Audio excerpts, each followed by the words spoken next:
In my mindset message today, I'd like to share a fascinating psychological principle known as the IKEA Effect. The fact that we tend to place much greater value on things that we've helped create. Hey, you've probably put together IKEA furniture. I'm not very good at it, but researchers discovered that people valued their own amateur origami creations almost 5 times more highly than neutral observers. People who didn't create those did. In another experiment, participants who assembled a simple IKEA just storage box were willing to pay 63% more for it than those who received the same box already assembled.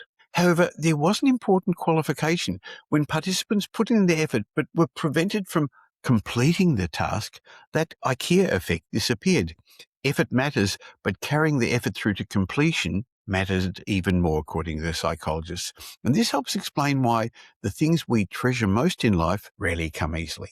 We value the business we built through uncertain years, the friendships that were strengthened showing up during difficult times for each other, the relationships deepened through honest conversations, and the financial security created through decades of disciplined investment decisions. You see, the effort becomes part of the value.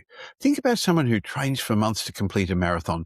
The satisfaction comes from crossing the finishing line, but it also comes from the early mornings, the uncomfortable training sessions, the setbacks, and the decisions to continue when stopping would have been easier. Now, if somebody simply drove most of the course and just ran across the finish line, the medal would mean very little because nothing meaningful had been earned. Now, our modern world offers extraordinary convenience. Almost everything can be delivered, automated, or outsourced.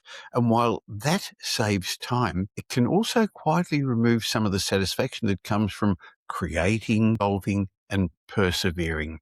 Perhaps this is why people with more convenience than any previous generation still feel restless, still feel disconnected. We need challenges that ask something of us, because effort gives us a sense of ownership, of competence, of progress. So my suggestion to you is choose a few things that must be earned.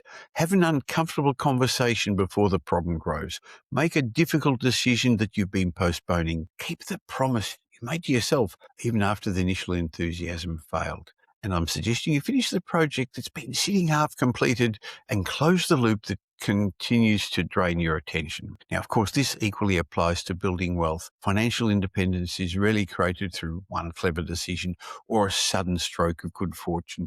It grows through years of learning, delayed gratification, sensible risk-taking, and continuing with a proven strategy when conditions become uncomfortable. The most satisfying achievements are rarely those that are handed to us.